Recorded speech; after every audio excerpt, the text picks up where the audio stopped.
La Jeune Chambre internationale universitaire Bamako Espoir a tenu sa 3e assemblée générale autour du projet Autoroute des jeunes. Après le chant de l'hymne national habituel, le directeur du projet Autoroute des jeunes donne le ton. Première structure estudiantine de la JCI, la Jeune JCI universitaire Bamako Espoir, est une organisation de jeunes de 18 à 30 ans, s'activant pour le développement de la communauté à travers le développement de la personne humaine, en s'intéressant aux thématiques ayant trait au leadership, à la responsabilité civique, à l'entrepreneuriat et aux techniques de direction. Dans cette belle organisation, nous croyons que servir l'humanité constitue l'œuvre la plus noble d'une vie. Afin de traduire cette valeur en actions concrètes, la Jeune Chambre internationale universitaire Bamako Espoir a initié le projet Autoroute des jeunes. Ce projet veut initier des actions pour venir en aide tôt aux victimes d'accidents et en formant les jeunes en sécurité du premier degré et pour sensibiliser la population, particulièrement les jeunes, à la bonne conduite en respectant les codes de la route et le port de casque. Le projet veut également mener des actions pour faciliter la traversée de la route aux élèves, en offrant des panneaux et gilets de signalisation aux écoles les plus méritantes, afin d'indiquer les sorties d'école aux conducteurs. Chacun d'entre nous peut être témoin d'un accident. Il n'est pas nécessaire d'avoir fait 10 ans d'études de médecine pour sauver une vie. Les simples gestes qui sauvent des vies sont à la portée de tous. Que faire devant une hémorragie? Que faire devant une victime inconsciente? Que faire devant une plaie?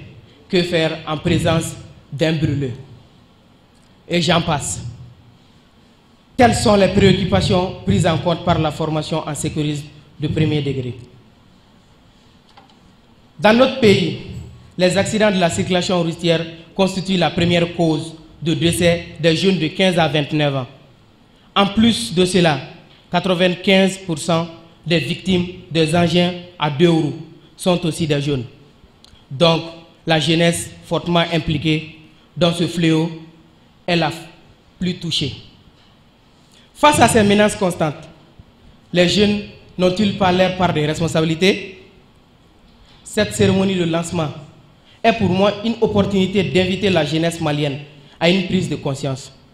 Tant que la conscience ne s'interpelle pas elle-même, le comportement ne changera jamais. Je m'adresse à une couche importante de la société, dont je fais également partie. Quelle est donc cette folle envie qui nous pousse à mettre notre vie en danger en s'adonnant à certaines pratiques sur la route? Nous sommes jeunes. Nous sommes l'espoir de nos parents, l'avenir de notre pays. Alors, le respect du code de la route est un devoir pour nous. Mieux vaut arriver en retard que d'arriver dans un corbillard. Mieux vaut perdre 1 minute dans ta vie que de perdre ta vie dans 1 minute, disaient certains membres de ma sous-commission. Je profite de ce cadre pour remercier la commission d'organisation qui n'a ménagé aucun effort pour la réalisation de cette cérémonie de lancement et continue de s'investir afin d'amener ce projet à bon port. Vu l'importance de ce projet sur la société et notamment sur la jeunesse, le directeur régional de la protection civile de Bamako a tenu à être là en personne pour donner plus d'engouement aux jeunes. C'est important, raison pour laquelle d'ailleurs que j'ai, malgré en tout cas mon calendrier chargé, malgré les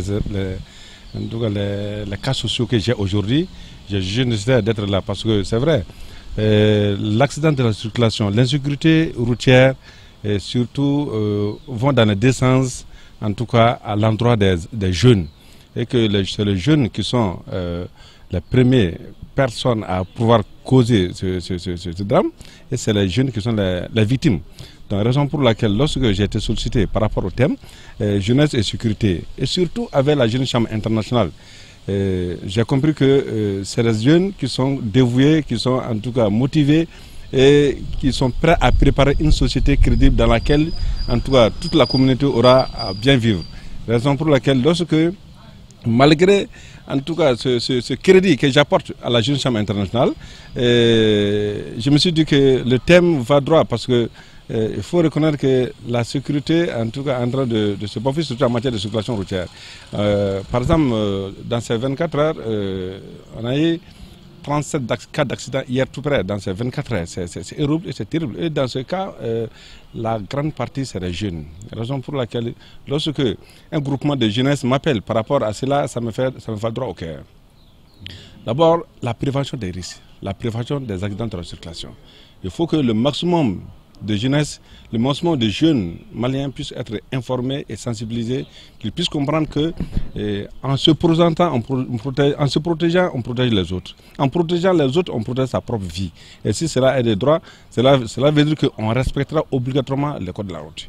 Et ensuite, le deuxième aspect de cette conférence d'aujourd'hui, c'est qu'ils ont initié à former, on fait la prévention des risques. Et lorsque le risque s'aplane, il faut quelqu'un pour porter secours. Et surtout qu'ils nous ont demandé notre participation à pouvoir les accompagner. Notre accompagnement est sans faille. Surtout lorsqu'il s'agit de former les jeunes à la gestion de leur personne, à la gestion des cas de détresse. On appelle ça les accidents de la circulation, les gestes de premier secours. Et vous avez dit, vous avez constaté avec moi, ils viennent de faire une simulation. Et ça a parfaitement fait ce qu'ils devaient faire parce qu'ils ont compris. Donc c'est ainsi que les jeunes doivent comprendre que les gestes de premier secours, c'est un droit public. Tous les Maliens doivent savoir comment porter secours à son prochain. Et si cela est du jour, et ça me permettra quand même partout là où, en tout cas les regroupements, que ce soit des jeunes, des femmes, en tout cas tout regroupement qui veut en tout cas former ou se faire former ou former des groupes de jeunes, des groupes d'enfants pour pouvoir porter secours, je le ferai et j'y participerai. C'est la raison pour laquelle vraiment le projet me tient droit au cœur et je suis là, c'est vrai. Les gestes de premier secours, c'est des petits gestes, mais c'est des gestes qui sauvent. Un médecin, un traumatologue, il a besoin qu'il ait un malade bien conditionné et bien maîtrisé jusqu'à son arrivée. La raison pour laquelle le citoyen paisible qui est là, qui doit pouvoir le faire, il doit être outillé. Outillé en quoi? Outillé en gestes de premier secours. Les gestes de premier secours, c'est des gestes très banals et ça sauve des vies. Quand on prend un cas de fracture, avec la fracture, on immobilise, on sent immobilisation, la personne peut être paralysée à jamais. Lorsqu'il y a hémorragie, l'hémorragie, ça fait perte du sang. Et lorsqu'il y a quelqu'un pour porter secours, tout de suite pour arrêter l'hémorragie, ça sauve des vies. Et sans quoi la personne va mourir. Donc voilà, c'est un geste banal, mais c'est des gestes qui sauvent. C'est la raison pour laquelle il demande à tout un chacun de porter secours à son citoyen. L'article 220 de la Constitution du Mali dit, c'est de 220 jusqu'à 222, et porter secours à un prochain en détresse, c'est une obligation, et c'est une obligation pour tout le monde. Mais pour porter secours, il faut porter secours efficacement. Et pour porter secours efficacement, il faut apprendre les techniques et les gestes qui sauvent. Lorsqu'on veut exiter, en tout cas les séquelles de l'accident, il faut l'exiter. Et c'est là, le port de casque est obligatoire. C'est une obligation, c'est prévu par nos lois. Et on doit quand même s'en tenir à ça. Et pour rouler, pour aller sur moto, et pour prendre quelqu'un derrière ta moto, il faut que tout le monde porte le casque. Et c'est une obligation. Il faut que l'État quand même fasse en sorte que tout ce qu'on ne veut pas de cela, que soit, en tout cas, la loi soit appliquée. Ça permettra d'abord, la plupart des cas de décès après un accident, c'est dû au cas de fracture du crâne. Donc le crâne est fragile et dans le crâne, il y a en tout cas la matière importante qui permet quand même de maintenir notre condition de vie. Donc lorsque cette partie est touchée, le pronostic vital est banalisé. Donc je sollicite et je demande à nos concitoyens, avant de rouler une moto, il faut quand même porter le casque. Le vice-président exécutif national de la Jeune Chambre internationale Mali, si ce projet existe depuis 7 ans, c'est que les partenaires ont fait confiance à ce projet. Quand, pendant le projet, on parlait de pouvoir mettre à disposition des écoles, des murs de panneaux de signalisation, des gilets et des panneaux de signalisation pour pouvoir signaler le passage des élèves. On disait aux écoles les plus méritants. Quand on parle de plus méritants, parce que il ne s'agit pas de faire le projet pour le plaisir de le faire le projet. Mais nous comptons le faire avec les écoles qui ont le souci de pouvoir faire bénéficier de ces élèves du respect du code de la route, ceux qui sont au bord des goudrons, où les élèves sont plus exposés, et les écoles qui prendront soin de cela, parce que il faut savoir qu'on peut les mettre à disposition, mais des écoles qui ne pourront pas le respecter. Ceux qui s'engageront à respecter, et ceux qui sont plus exposés, ce sont ces écoles que nous parlons des écoles les plus méritantes. Les projets à venir dans ce sens, c'est de toujours, parce que, comme je l'ai dit, on a fait 7 ans ce projet. Nous voulons que réellement le projet s'articule au niveau du changement de comportement d'abord.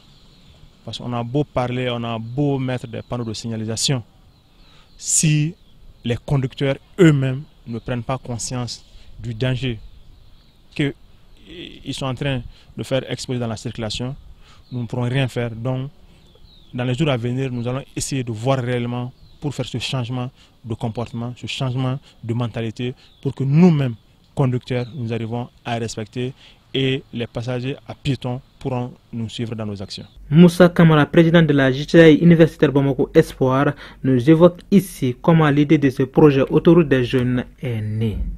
Aujourd'hui, nous sommes au lancement du projet Autoroute des jeunes. Ce projet consiste à sensibiliser la population malienne sur les dangers de la route, à promouvoir le port du casque et à adopter des comportements responsables sur nos axes routiers. Et ce projet, nous l'avons initié il y a 7 années de cela, à la suite du décès d'un de nos passe-présidents en 2005, à la personne de Fé Basile Noukounou, qui avait fait de son combat et les accidents de la route. Et depuis cette perte, nous avons dit qu'au niveau de notre organisation, nous allons continuer le combat, malgré que Basile n'y est plus. Nous n'allons pas rester à regarder nos familles, nos camarades, nos concitoyens mourir sur les axes routiers à cause d'un mauvais comportement des usagers de la route. C'est dans ce sens que nous avons initié beaucoup d'actions de sensibilisation de la population malienne. Nous avons formé des jeunes en sécurisme de premier degré et environ 600 jeunes ont été formés. Nous avons fait des dons de casques et depuis 2013 jusqu'à maintenant. Et nous avons conçu un code du panneau mural au sein de cette école même ENI ABT au niveau du parking.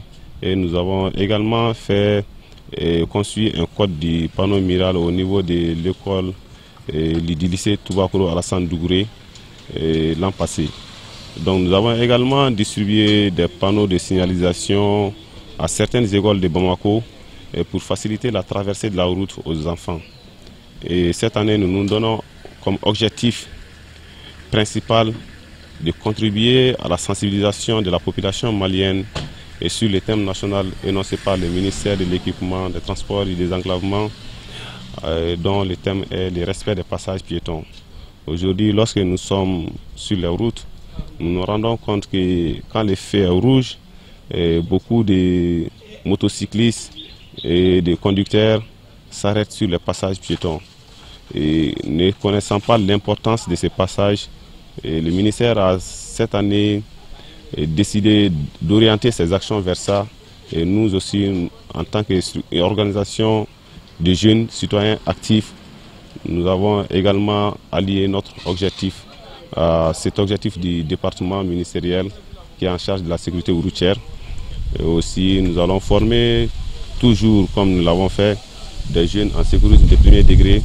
Nous allons également faire des dons de panneaux de signalisation pour faciliter la traversée aux élèves de notre communauté. Et à ce niveau, il y a 2 niveaux. D'abord, dans un premier temps, il faut sensibiliser les usagers de la route, à savoir les conducteurs, les motocyclistes et les voitures, de ne pas s'arrêter sur les passages piétons, de faire attention aux passages piétons et afin que ces passages-là puissent être un passage identifié pour les piétons, afin de diminuer aussi les accidents de la route des personnes qui n'ont ni moto ni autre chose à travers les simples traversées de la route qui rendent la vie sur les axes routiers. Dans un deuxième temps aussi, il faut sensibiliser la population, puisque les piétons beaucoup d'entre eux aussi ne savent pas que ces passages piétons sont faits pour eux.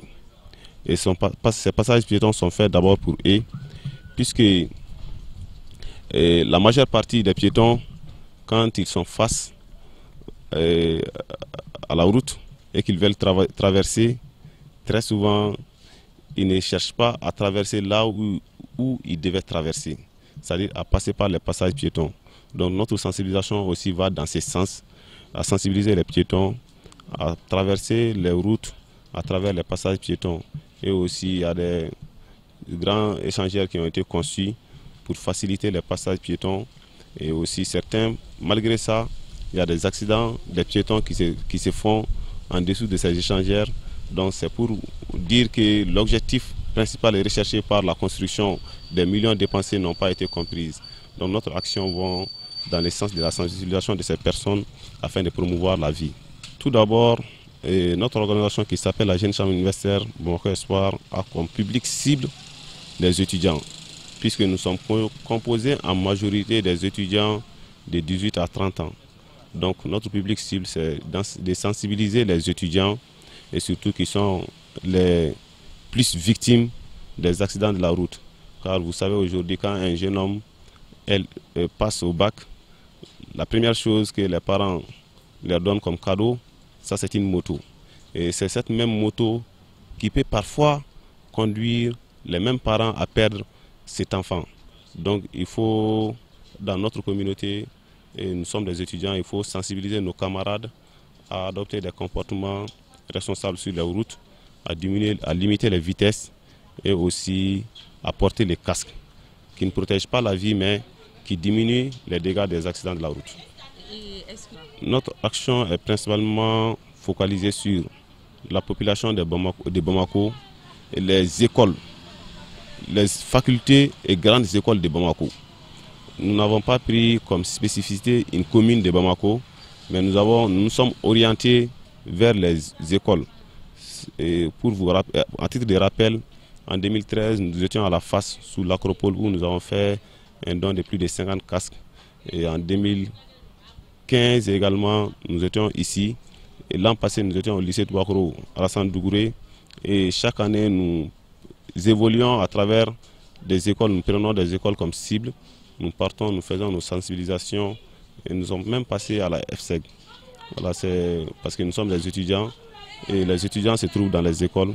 C'est la raison pour laquelle nous avons donné priorité aux facultés que des communes. Titre de rappel, cette Assemblée générale a aussi enregistré la présence de l'Agence nationale de la sécurité routière, ANASER.